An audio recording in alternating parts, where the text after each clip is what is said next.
Wow. That's crazy. It's gotta be just boiling that fuel that it's sending back. All right, well, that fuel pump gave out in the tank, so I just ripped it off the tank. As you can see, we're moving and driving. Well, that lasted all of about 5 minutes. Now we stuck again. We broke down and we got the yank and rope hooked up, and he's gonna give us a tow. We are working on the Bronco again, doing a wrap. This is a little dirty right now because I just did this to see how it would turn out. Super happy with the results because I didn't prep enough. I didn't think I'd need to. This vinyl is a lot thicker than a lot of the other vinyl I've seen. So I was assuming that it would cover up a lot of the imperfections, and it does not. So what I did is I prepped the rest of it, and the nice thing about vinyl is if I see this and every time I see it I hate it and I'm disappointed in myself, I can tear it off and redo it. Somebody asked in my short, why did I choose vinyl over painting? I'm gonna be honest, I don't trust myself to paint. Not that I trust myself to vinyl. This stuff is a little bit more forgiving than paint. It was a hell of a lot cheaper. I feel like paint would take a lot more time, be a lot more tedious. Maybe I'm wrong. I've never painted something and actually tried to make it look good. It'd be like around $6 grand to get this thing painted at a professional shop, maybe a little bit more depending on the body work. To get this wrapped when I already bought the film, $3,500. This is still a shit box. I spent $3,500 on the entire truck. I'm not spending $3,500 to get a wrap installed that I didn't even buy the wrap from them. That doesn't make any sense to me. I'm gonna do the door next. I gotta go take this thing out and wash it. I got a few more Bondo spots I gotta sand down that were just deep pits. But I'm gonna see how this turns out, since really all I did was there was some old pinstriping here, rubber wheeled that off, and then I just hit it with sandpaper, and I only had to hit it with 320, because I hit some of this with 320 and you can't tell. I'm pretty happy with this because if you stand 10 feet back and you like even from here, yeah, that looks pretty fucking good, bro. But you gotta remember, I'm just one guy in the shop that's broke. Okay? I do what I could do. I'm doing my best. Keep watching, and hopefully we will progress over time.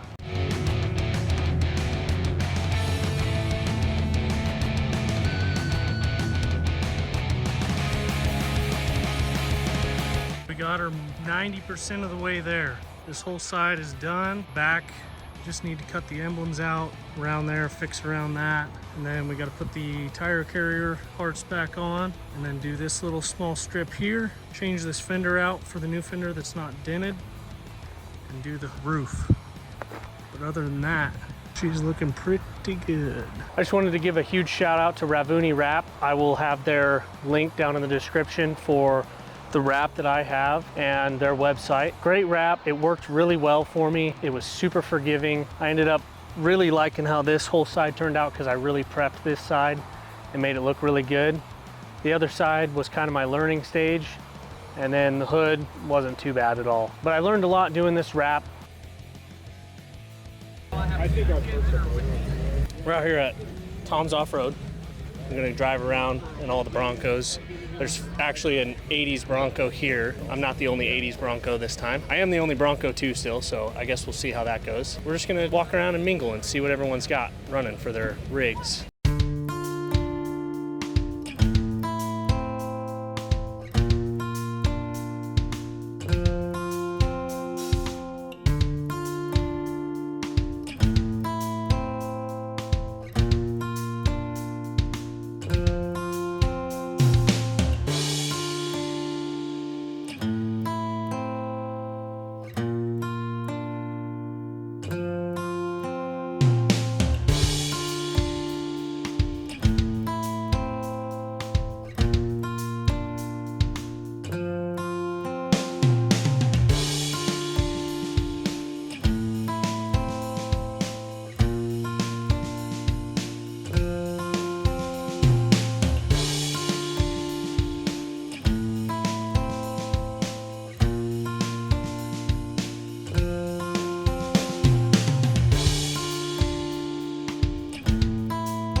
Brad, and he's going to tell us a little bit about his Bronco. This is a 69 Bronco. I've owned it for about going on 15 years now. When I bought it, it was in okay shape. Came off of a ranch up in Bend. Had supposedly 40-something thousand original miles on it, but that's to be determined. I can't verify that. I took and stripped it completely down. When I first got it, it was a stock like forest green, holly green color. It had been repainted once. Original color was a boxwood green, but I stripped it all the way down to bare metal to make sure I had legitimate good metal underneath so it would last longer. Sealed it up real good, repainted it to this Ford color. It's been a slow, ongoing process building it up ever since. That's how these builds go. Oh yeah. Very slow and drawn out. You know, if you do it real quick, it's very expensive. It has a 351 running about 450 horses under the hood. ProFlow 4 injected. Has a 4R70W standalone computer operated transmission in it. Okay. Has a Dana 44 up front, 9-inch in the rear. It's geared at 456. Nice. So with the 4R70W and the 33-inch tires I have on it,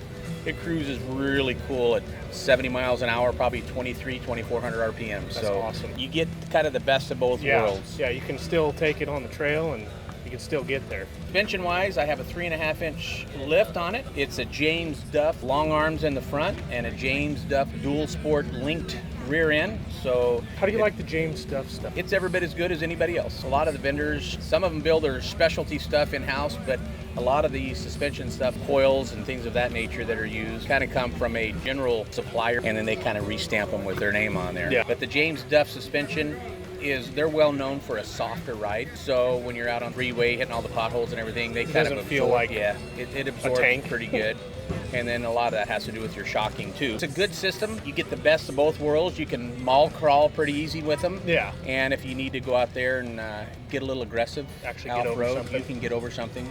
Articulation's fantastic. Yeah. So it's a fun project. It's an expensive project. Yeah. When you start rebuilding classic, there's so many different options. My suggestion to all your viewers is to kind of figure out before you start building something to know what direction you want to go. So that way you have an end goal. You have a line that you're trying to stay true to, and it's a whole lot more cost effective because you might try a leaf spring suspension and 2 years down the road you're like, I don't like this. That way and you're then not backtrack. You end up having to go back and change it again. You know, you go around any one of these older Broncos, even the newer Broncos, you'll see bone stock to way modified. It's all in what person owns it wants and how they want to set it up. So start looking around. If you're going to be building one, look around, see what you like, see what direction you want to go before you start just throwing money at it and knowing 100%. You're going to need to reinvest in it. Thank you, sir. You bet. We'll see you around.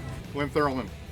Nice to meet you again, and he's going to tell us about his Bronco. Well, I'll tell you a little history of it. Yeah. It belonged to my dad. My dad bought it from a guy that bought it new, who passed away about a year after he bought it. Wow. So it was about a year old when my dad bought it. My dad drove it and four-wheeled it until about 89. He bought a Jeep because he wanted to get something a little more reliable because he's out four-wheeling by himself. Yeah.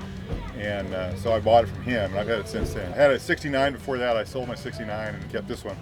And I just recently retired the last couple of years, so last year I did a body off restoration on this one. Wow. And it'll never be for sale. Yeah. One vehicle I'll never sell. Yeah. So I don't blame you. Value, so. What do you have done to it? Well, we did a body off restoration. We stripped it down to the frame, stripped the frame. It's an Arizona Bronco, so there's no rust on it anywhere. Super clean. It's super clean, yeah. So the paint is factory, and you can see where it's worn through the color, you know, in places because it's been garaged this whole life. But I waxed it up, and it's going to stay that way. I'm never going to paint it. Yeah. And the dents and dings in it all have memories, you know, so that they're in it. So keep them. Yeah, so we want to keep those. That's good.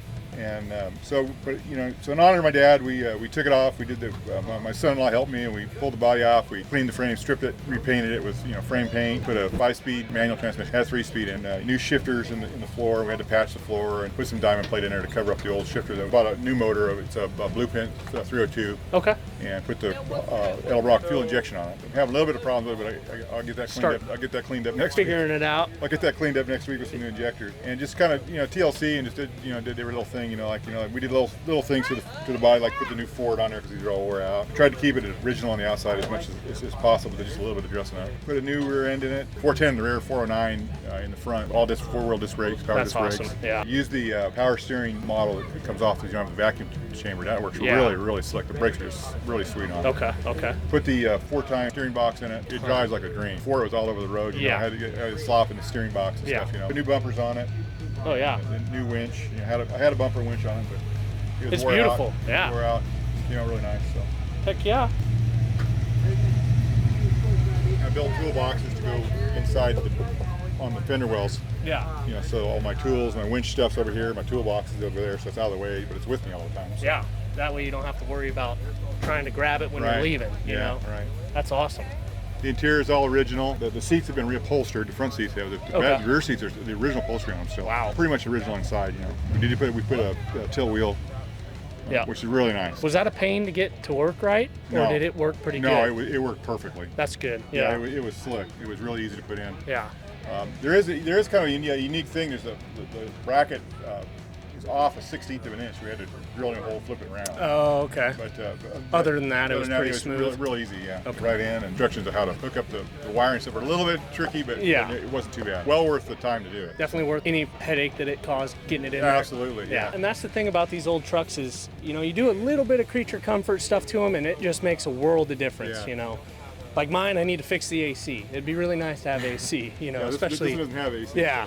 So you're feeling the heat when you're riding. That's okay. Yeah. I can deal with that. It's, you know, and some of the stuff that you get is like, you get the original feeling of driving it. Yeah, you get the nostalgia of driving it when you keep some of that older stuff, you know. Having that steering and having the little bit of upgraded parts just makes a world of difference, especially in the off-roading. Like if you want to go on a trip with this thing, having gone through the engine, made it nice, you don't have to worry about it. You just get to drive, which is really nice for these old trucks, is not having to freak out on your long road trips or, you know, say we want to go out and wheel. He doesn't have to worry about, well, do I need parts? Do I need this? Do I need that? He can just get in it, start it, and go. Put a 2.5-inch suspension lift on it too. Yeah. When we did that, and I put the dual shocks. I didn't put the dual shocks in the rear, but I put the dual shocks in the front, and take that bounce out of it. It rides a lot better, and we were up a little bigger tire. No body lift, just suspension. And that's good. You know, on a lot of trucks, people will do body lifts when they're not savvy with lifts. You know, they'll just see that the body lift is cheap, and they'll throw a body lift on it. But then you don't really get any performance out of it. But even a 2-inch lift on this thing will make it have a little bit more performance off-road and suspension travel. That's definitely the way to go on these older trucks. Stay away from the body lifts. I can still get in it too. Yeah, and you can still get in it, not have to worry about it being, you know, this high. And that's like we were talking about over there is these trucks are all different. You know, we got guys that keep them mostly ride height, you know, do a little bit of lift. You got guys that keep them completely stock height. And then you got guys that jack them way up to the sky, and it's all about what you want. And like he's doing, it's sentimental, so he's keeping it mostly original with a little bit of performance upgrades, which is awesome. Well, thank you, sir. Thank you. So I was out here last year. I hadn't wrapped it yet and done too much to it yet. It was lifted, had the bumper on it, and that was about it. Okay. But I did see your video about, is a Bronco 2 a real Bronco? And I just wanted to get your opinion on this guy in person and see what you think. Okay.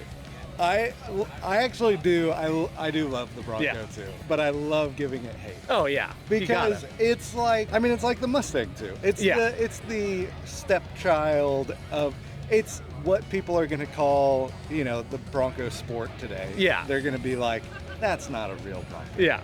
Now, what I will say, wheelbase, it's the same as an early Bronco. Very similar to an early Bronco. Like size, it's very similar to an early Bronco. I think they're super fun. You put a V8 in there, you throw some, you know, big axles under there, you throw some big tires on it, put a lift on it, super cool.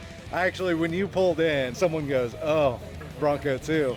And I was like, that Bronco 2 though isn't bad. You have to tell me, okay, did you put new axles under this? So this has a Dana 35 equivalent twin traction beam in the front, the twin I-beam, has the Ford 8.8 in the rear. Okay. So it doesn't have stock axles, but it has slightly upgraded. It will get full width solid axles at some point. Yeah.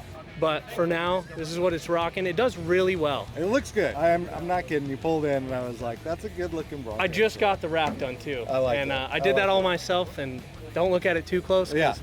You know, it was my first one, but. Stock engine? Yep, stock engine, 2.9. Okay, it sounded mean. Yeah, it's got no muffler. There you go. That's how you. That's the instant upgrade, dude. Instant horsepower. Oh yeah. Just kill them. It's got about 2 stickers on the back too, so that's like 5 each. Easily 5 horsepower. Yeah, it does really good. You know, I daily this thing. Yeah. You know, everywhere. So it does really well all winter long. I never have a problem with anything really. I don't think we've ever gotten stuck in this thing, have we?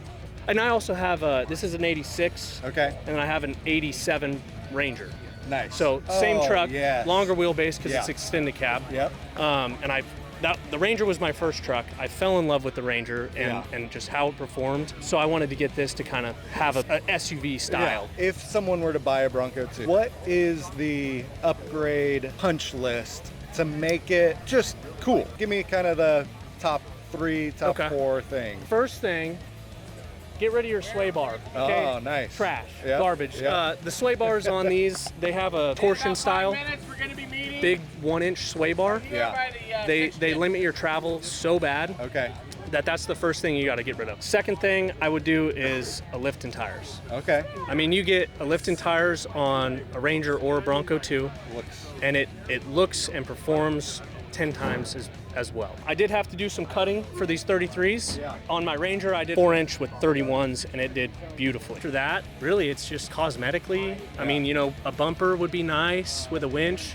On my Ranger, this is just a Harbor Freight 12,000-pound Badlands. Yeah. This thing's probably pulled me 3-4 miles. Yeah. That's probably my hit list. Sway bar delete, lift, tires, and then bumper. Nothing to the inside, because it's pretty nice. It's a little decent. plasticky, Yeah. but yeah, not bad. I did do some new door panels on this thing. Yeah. Kind of a nightmare to do. CNC plasma bottom door card piece, armrest piece that goes over the metal on the side. Right. That's nice, you know, just creature comfort stuff. New stereo, obviously. I mean, if you're just trying to go out and wheel, it's pretty. A good rear view mirror, apparently. Yeah, a good Like rear view mirror that doesn't fall off. That's something that you definitely need. Yeah. Okay, when are you gonna V8 swap it? So the Ranger, I have a 302 F-150 that has the Edelbrock EFI. That's how that's how I found out about Okay, you, because okay. I watched your video on the Edelbrock direct Yeah. port EFI. The Pro Flow. Yep. Yep. And Okay. so that is going in the Ranger. This, Okay. we've been kicking around a couple options. Either LS swap it, it's Yeah. easy, throw it in, you know, Totally. get a wiring harness that's already done, or do an EcoBoost.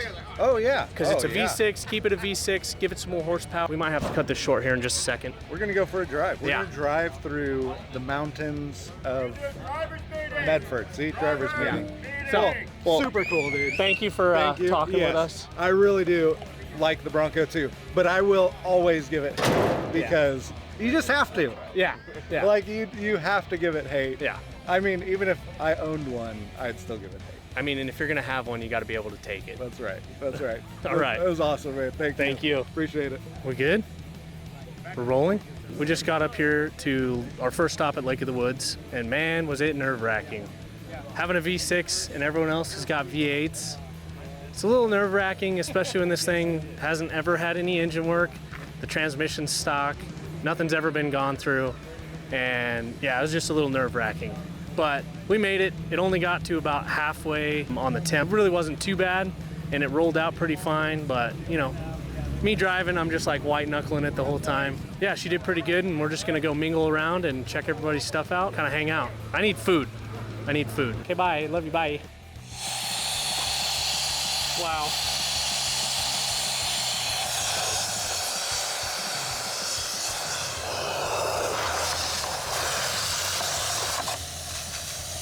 It's got to be just boiling that fuel that it's sending back.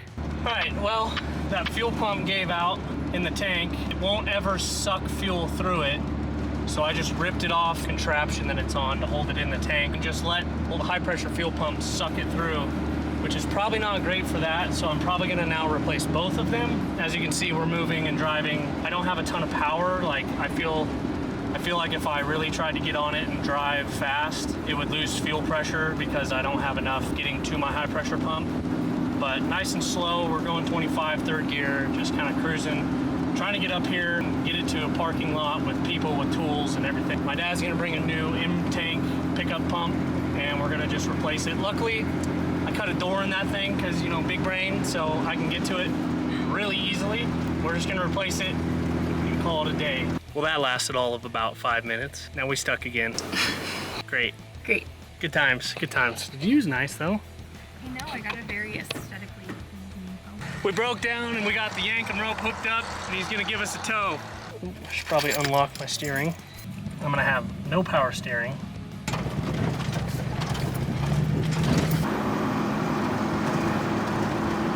This is a 20-foot rope. It just feels a lot closer. Luckily, most of this is uphill, so it's not as bad. Oh my There we go. gosh. If we were doing this with a static strap, that would have just yanked the front end off of this thing. Situation like this, it's good to keep your eyes obviously on the truck in front of you, but also kind of keep an eye on the rope out of your peripherals to make sure you're not getting a bunch of slack in it around these corners. Back there, it kind of pulls you. And you like to keep this as tight as possible. Luckily with these, they stretch, keep some pressure on it without losing a ton of momentum. Well, at least we get to be with the other Broncos. Ah, yes. It's very nice of him. Look at all these guys. They're all gonna be seeing me getting towed up here. Still made it. As long as you made it. Hey, we still made it. We're 5 minutes away. That'd be a good one for me. Would be most broken down. Broken down. Yeah. You wouldn't fit the carnage, but That's at least fair, broken yeah, down. Yeah. My dad came out, dropped off a new fuel pump. It wasn't the whole sending unit, unfortunately, so we had to like cobble it together. Doesn't have a fuel filter sock on it. Sometimes it just be like that though. It's brand new. I just put that in 2 weeks ago for the coast trip that I went on, and it did flawlessly on the coast. It never even got hot on the way to the coast. Not sure what happened here. I mean, it is a pretty big grade up here getting up this mountain. Could have been that, but we're gonna have dinner now. Gonna hang out a little and see who wins all the awards, head home after that, and cry myself to sleep pretty much because she made me look dumb. So we just got back from the Tom's off-road event. We had a great time. It was my first event that I've ever been to that we've driven during it. You can kind of tell that this thing was not quite up to par. It's all right. We got some things in the works to try to make it a little bit more reliable. We'll keep you updated on that as we decide what we're doing and what way we're going with it. And I learned a lot about my truck and the capabilities of long range driving or just rough driving up hills. You know, this thing being a V6 and being 30 years old, not having anything done to it, you can kind of tell when you're driving up some roads like that. I also wanted to give a huge shout out to the guys that helped me out with the truck. Being from some of the communities I've been in with the off-roading communities that I've seen, some guys are not that way, and it's really nice and refreshing to have guys that are there to help you, that are willing to stick around and help you work on your truck. You know, and I personally try to do as good as I can to help people out when I'm out there. Seeing that in this community was super awesome. The Tom's off-road guys, you know, they were like, hey, if you need anything, take my number down, give me a call, whatever. The amount of support that I got from the community and from Tom's off-road. I had a really good time with those guys out there. We will be working on the Bronco. It's gonna take kind of a back seat for now, if it can stay on its feet long enough for that. We're gonna try to get the GMC into the shop here soon, start working on that, getting that ready for next year, doing the car shows and the cruises. Get that guy ready, and then hopefully we'll be hopping on some other projects we have going on. But thanks for watching. If you made it this far, I'd be surprised. But thank you, and we'll see you next time. Okay, love you, bye.